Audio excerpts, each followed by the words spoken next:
Everyone, दोस्तों आप सभी को मेरा नमस्कार। मैं हूं शोभनी पंडित फ्रॉम मरवन प्रखंड, मुजफ्फरपुर, बिहार। दोस्तों आज की इस वीडियो में हम बातें करने वाले हैं सीसीएस के विषय में कि सीसीएस कोर्स क्या है, सीसीएस कोर्स को कैसे करें और सीसीएस को कोर्स करने में कितना खर्च आता है, इसमें शैक्षणिक योग्यता कितनी होनी चाहिए और इसकी उम्र सीमा क्या है और इस कोर्स को हम कहाँ करें। तो वीडियो में बने रहें और वीडियो को पूरा देखें, वीडियो को स्किप मत करें जिससे कि आपको आधे अधूरे की जानकारियां हो। दोस्तों अगर आप मेरे चैनल में नए हैं या फिर पहली बार मेरे चैनल से जुड़े हैं तो प्लीज अभी के अभी आप लाइक करें, सब्सक्राइब जरूर कर दें। दोस्तों सीसीएस का सबसे पहले जान लेंगे इसका फुल फॉर्म क्या होता है। सीसीएस का फुल फॉर्म होता है सर्टिफिकेट इन कम्युनिटी हेल्थ, है ना। इसको हम जन स्वास्थ्य रक्षक भी कहा जाता है, प्रशिक्षित स्वास्थ्यकर्ता भी कहा जाता है ना, या फिर उनको कह सकते हैं कि ट्रेंड ग्रामीण चिकित्सक भी बोला जाता है और उसको बड़े सुशोभित नाम से ग्रामीण चिकित्सक नाम से उनको पुकारा जाता है। पहले लोग झोला छाप के नाम से पुकारते थे जिसमें ग्रामीण चिकित्सक काफी अपमानित महसूस करते थे।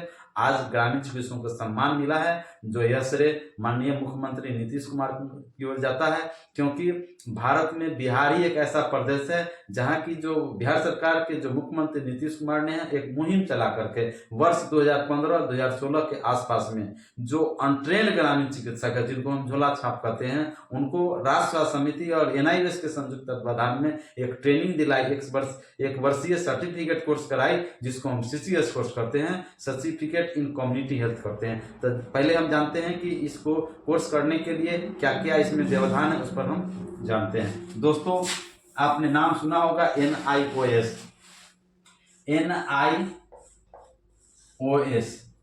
जिसका पूरा नाम होता है national institute of open school, जिसको हिंदी में कहा जाता है राष्ट्रीय मुक्त विद्यालय शिक्षा संस्थान। तो राष्ट्रीय मुक्त विद्यालय शिक्षा संस्थान, उनका उद्देश्य क्या होता है दोस्तों पहले आप समझ लीजिए। एनआईवीएस जो है ना दो तरह के पाठ्यक्रम कराती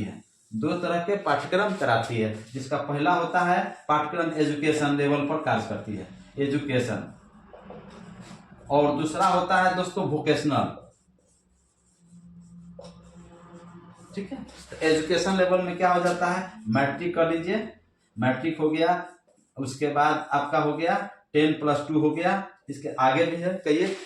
तो इसमें दूसरा होता है वोकेशनल कोर्स, तो या ओडीएल मोड में कराती है, ओडीएल मोड में यानी दूरस्थ शिक्षा नीति, दूरस्थ शिक्षा के माध्यम से यह कोर्स कराती है। बुक मटेरियल आपको बाय पोस्ट आपको घर पर भेज दिया जाता है, आप वहाँ तैयारी करते हैं या फिर वहाँ एनआईएस में भी पढ़ाई होती है, वहाँ भी आपको कराया जाता है। तो ज्यादातर ऐसा आपको होता है दोस्तों। या वैसे बच्चे जो जिनका आर्थिक हालत ठीक नहीं है, काफी गरीब है, माली हालत अच्छा नहीं है, ऐसे में बिहार सरकार आप एनआईओएस जो है आपको यह कोर्स शैक्षणिक योग्यता कराती है। और वोकेशनल कोर्स की बात करें कि आप जैसे कोई कार्य कर रहे हैं और आपके पास कोई प्रमाण पत्र नहीं है और दूसरी बात है कि आप में उसमें दक्ष नहीं है, ऐसे में उस कार्य को करने के लिए उसको दक्ष बनाती है, निपुण बनाती है, जिससे कि उस कार्य को आप आसानी से और बेहतर तरीके से कर पाएंगे। ठीक है, इसके लिए वोकेशनल कोर्स कराती है। तो वोकेशनल कोर्स में बहुत सारे कोर्सेज हैं वो उसमें कराती है। तो वोकेशनल में आज हम बात कर रहे हैं, वोकेशनल कोर्स की में आज हम बात कर रहे हैं सीसीएस के बारे में, है ना, सीसीएस के बारे में हम चर्चा कर रहे हैं। और ओडीएल में यानी दूरस्थ शिक्षा के नीति से दोस्तों एनआईओएस जो है आपको भारत सरकार के जो सांसद द्वारा पारित एक नेशनल बोर्ड है। इस नेशनल बोर्ड द्वारा जो आपको प्रमाण पत्र मिलता है यानी सीसीएस द्वारा जो प्रमाण पत्र मिलता है वो हर जगह वैलिड है। गवर्नमेंट जॉब में भी आपका वैलिड है, आप प्राइवेट जॉब के लिए वैलिड है, आप खुद का आप इस कोर्स को कंप्लीट करते हैं तो खुद का आप इसमें जैसे आप सीसीएस कोर्स किए हैं तो आप प्रैक्टिस प्राइमरी चिकित्सा करने के लिए भी आप वैलिड है दोस्तों। तो ये है दोस्तों सीसीएस कोर्स को आप करना है एनआईओएस में। तो सीसीएस कोर्स को करने के लिए शैक्षणिक योग्यता कितनी होना चाहिए, तो इसमें शैक्षणिक योग्यता मिनिमम एजुकेशन जो है मैट्रिक होनी चाहिए, मैट्रिक 10वीं उत्तीर्ण होना चाहिए यानी मैट्रिक कंप्लीट होनी चाहिए। ठीक है, अगर इसके आगे कोई 10+2 है ना, साइंस हो, आर्ट्स हो, है ना, या फिर आपको ग्रेजुएशन हो, स्नातक हो, तो अभी जो है आपको इस कोर्स को कर सकते हैं जिसको हम सीसीएस कोर्स करते हैं। तो सीसीएस कोर्स उन लोगों को करना है जो ग्रामीण चिकित्सक हैं, जो लंबे समय से वो प्रैक्टिस कर रहे हैं और आए दिन उनको हमेशा चिंता सताता है कि कभी भी हमारे उसके पास चूंकि सर्टिफिकेट नहीं होते हैं उनके पास, चिंता सताता है कि कभी भी सीएमओ आकर के उनके यहाँ छापा मार सकती है, उनसे सर्टिफिकेट जांचें कर सकती हैं। इसके लेकर के वह कोर्स कर लेते हैं सीसीएस कोर्स, उनके लिए काफ़ी महत्वपूर्ण है। मैं उनको नहीं कहूँगा करने के लिए जिनका उम्र 18 साल है या फिर उससे 19 साल हो, 20 साल हो और वो हेल्थ सेक्टर से नहीं जुड़े हुए हैं। ऐसे में बहुत सारे मेडिकल हेल्थ से रिलेटेड कोर्स है जिसको कोर्स को करके वह अपना करियर बना सकते हैं। क्योंकि आप देख सकते हैं पहले क्या था, चिकित्सा की काफी कमी थी, है ना। ऐसे में लोगों को प्राइमरी चिकित्सा समय पर नहीं होने से लोगों की जान चली जाती थी। सरकार ने ट्रेनिंग कराने का भी उद्देश्य था कि लोगों को समय पर प्राइमरी चिकित्सा हो और लोगों की जान बचाई जा सके। बहुत ऐसा क्षेत्र आज भी है जहां पर सरकार की जो मेडिकल सुविधा है वहां तक पहुंच नहीं पाता है। ऐसे में यही ग्रामीण चिकित्सक है जिनको वहां तक पहुंच करके लोगों को सरकार की जो व्यवस्थाएं है उसको दिलाने में भी मदद करते हैं और उसको प्राइमरी चिकित्सा करते हैं। और ये जो ग्रामीण चिकित्सक है इनका जो आप योगदान जानिएगा तो आप बड़ा सर्च कीजिएगा, क्योंकि ये जो ग्रामीण चिकित्सक है वो 24 घंटा कार्य करते हैं, चाहे वह दिन हो, रात हो, सुबह हो, शाम हो, आंधी हो, तूफान हो, धूप हो, गर्मी हो, जाड़ा हो, बरसात हो, यानी जखनी खोजा जाए तखनी यह उपलब्ध रहते हैं और लोगों को प्राइमरी चिकित्सा दे करके लोगों को जान बचाने का काम करते हैं। आप बिहार सरकार कहते हैं, सॉरी, जो गवर्नमेंट हॉस्पिटल्स हैं आप वहां चले जाएं, आपको सुबह के 8 बजे से लेकर के 1 बजे 12 बजे 1 बजे के बाद अगर जाएंगे ओपीडी में तो आपको सर में दर्द है तो आपको इलाज नहीं किया जाएगा, क्योंकि वो इस समय इमरजेंसी चलता है। ठीक है, तो आपको 8 बजे से लेकर के 12 बजे के बीच में पहुंचते हैं तो आप अपनी ओपीडी में आपकी जो समस्याएं हैं जो सुना जाएगा। लेकिन 12 बजे के बाद जाते हैं 1 बजे 2 बजे, आप कितनों प्रयास कर लीजिए कि सर हमें यहाँ दर्द है, यहाँ दर्द है, पेट में दर्द है, नॉर्मल हाथ दर्द देखेंगे तो सीधे कहेंगे कि आप जाइए दूसरे जगह जाइए, यहाँ इमरजेंसी चल रहा है, सीरियस मरीज को देखा जाएगा। लेकिन ये जो ग्रामीण चिकित्सक है इनके लिए कोई सीरियस की बात नहीं है, पैसा नहीं भी रहेगा तो ये इलाज करते हैं, है ना, ताकि वह कमा करके पैसा बाद में होगा देगा नहीं देगा, और वो बिना फीस लिए हुए ये ग्रामीण चिकित्सक इलाज करते हैं। खैर छोड़िए इन बातों को, हम बात कर रहे थे इसकी शैक्षणिक योग्यता की। तो शैक्षणिक योग्यता मिनिमम जो है मैट्रिक उत्तीर्ण होना चाहिए। ठीक है, इसमें पैसा की बात करें कि इसमें पैसा कितना खर्च आएगा, तो इस कोर्स को करने के लिए इसमें आपको 5,000 से लेके 5500 के आसपास में आपका इसमें खर्च आता है। और यह जो एडमिशन पहले ऑफलाइन होता था, आपको खुद से पटना NIOS कर्जा ले जाते थे, लेकिन अब जो है आपको ऑनलाइन मोड में आपको साइबर कैफे से आपको फॉर्म भरा जाता है।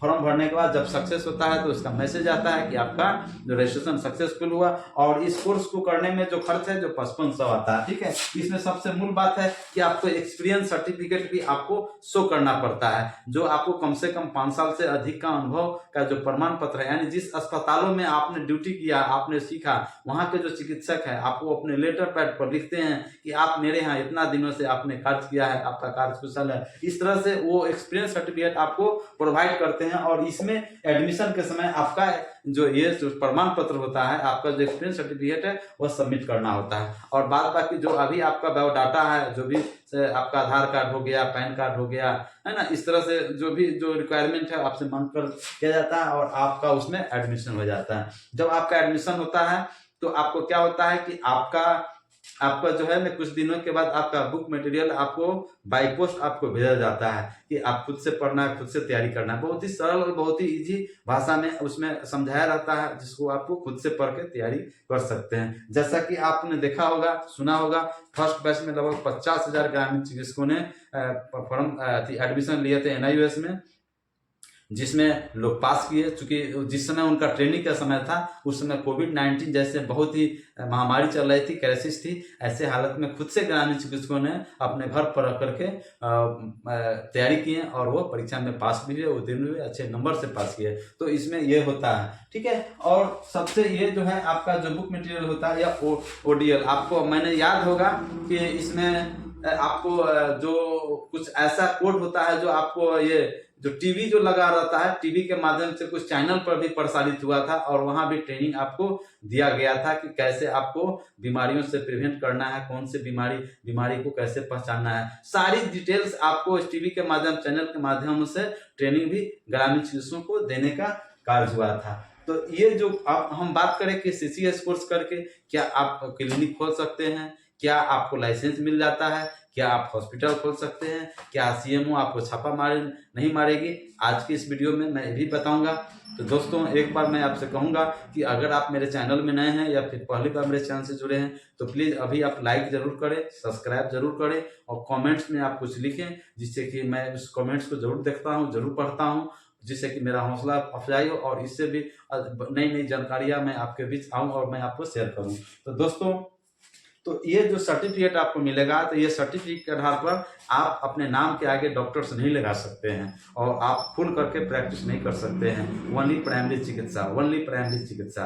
प्राइमरी चिकित्सा में आपको क्या करना है कि अगर कोई पेशेंट को अगर किसी को हाई फीवर है, तो हाई फीवर है, तेज बुखार है, तो उस बुखार को कंट्रोल करने के लिए आपको पैरासीटामोल दे सकते हैं, कोल्ड स्पॉन्जिंग कर सकते हैं, जिससे कि उसकी जो टेम्परेचर है, हाई टेम्परेचर है, जिसके वजह से उसको जैसे मस्तिष्क पर बुखार चढ़ जाएगा या और भी कोई सीरियस मामला हो सकता है, इसलिए उसको पैरासीटामोल दे करके आपको अस्पताल भेजना है। अगर किसी पेशेंट को कट फट गया, लड़ाई झगड़ा हो गया, मारपीट हो गया या किसी भी अन्य कोई इमरजेंसी कंडीशन होता है कट फट जाने से, उसमें आप टाँका मार करके लोगों को बैंडेज पट्टी करके आप अस्पताल भेज सकते हैं। अगर किसी को डिहाइड्रेशन हो गया, चाहे वो उल्टी से हुआ हो या फिर दस्त के कारण डिहाइड्रेशन हुआ हो या फिर कईयों के दिनों से खाना नहीं खाने के कारण शरीर में कमजोरी हो गया, डिहाइड्रेशन हो या अधिक पसीना गिरने से डिहाइड्रेशन, यही 4-5 कारण है जिसके वजह से लोग डिहाइड्रेशन होता है। तो ऐसे में आपको कैसे ORS तैयार किया जाता है वो भी आपको डिटेल से बताया जाता है, या फिर आपको इलेक्ट्रो पाउडर ORS दे करके उसको रिहाइड्रेट करके आपको अस्पतालों में भेजना होता है। इस तरह से बहुत सारे ऐसे, जैसे पानी में डूब गया उसको कैसे आपको बचाना है, ड्रग रिएक्शन होता है तो एनाफाइलेटिक रिएक्शन क्या होता है, डिले रिएक्शन क्या होता है, एनाफाइलेटिक रिएक्शन में कैसे मैनेज करेंगे उसको भी बताया जाता है। Blood pressure, communicable disease, non communicable disease क्या होता है, जिसको हम NCD आज जो गवर्नमेंट के अस्पतालों में है आप हमेशा देखेंगे बोर्ड पर लिखा रहता है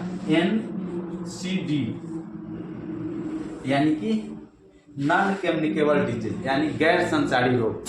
इसको गैर संचारी रोग कहा जाता है, जिसको हम लाइफ स्टाइल डिजीज कहते हैं, जीवन शैली रोग कहते हैं। तो इसके बारे में भी डिटेल्स उस बुक में उपलब्ध होता है, आपको बताया जाता है। बुक में बहुत सारी जानकारियां हैं, जैसे कुछ आपको एनाटॉमी के बारे में बताया जाता है, उसमें एनाटॉमी है ना, और एनाटॉमी और दूसरा होता है फिजियोलॉजी के बारे में, यानी शरीर विज्ञान, शरीर क्रिया विज्ञान, और तीसरा होता है कि आपको प्रैक्टिकल के बारे में आपको बताया जाता है। प्रैक्टिकल बहुत सारा, जैसे कैसे आपको हीमोग्लोबिन कैसे जांच करना है उसमें बताया जाता है, कैसे आपको ये पानी को कैसे आप शुद्ध करें, क्लीन कैसे करें उसके बारे में बताया जाता है। ब्लड शुगर को कैसे मापा जाता है ना, इसके बारे में आपको बताया जाता है प्रैक्टिकल के माध्यम से। इस तरह से बहुत सारे संक्रामक रोग के बारे में, असंक्रामक रोग के बारे में आपको उस बुक में उपलब्ध होता है, जो कि बुक उसमें 3-4 बुक मिलते हैं, है ना, जिसमें पहला होता है बुक का कोड संख्या आपका होता है 449, है ना, कोड संख्या 450 और कोड संख्या 451, है ना, और एक होता है प्रैक्टिकल मैनुअल। इस तरह से बुक रहता है और आपको उस बुक को पढ़ना पड़ता है, तैयारी करना पड़ता है। और जो सरकार के जो गवर्नमेंट अस्पतालें हैं वहाँ के, जैसे आपको प्राइमरी हेल्थ सेंटर हो, कम्युनिटी हेल्थ सेंटर हो या सदर अस्पताल हो, वहाँ पर के जो CMO होता है वो अपने संरक्षण में आपको ट्रेनिंग देते हैं, आपको बतलाते हैं। ये है दोस्तों CCS। तो आज के वीडियो में बस इतना ही। अगले वीडियो में मैं बताऊंगा संक्रामक रोग किसे कहते हैं और संक्रामक रोग कैसे फैलते हैं, और संक्रामक रोग से फैलने के लिए क्या क्या प्रिवेंट किया जाता है, इस पर भी मैं चर्चा करूंगा। तो आप सभी से ज़्यादा समय नहीं लेते हुए आपसे मैं विदा चाहता हूँ। जय हिंद, जय भारत।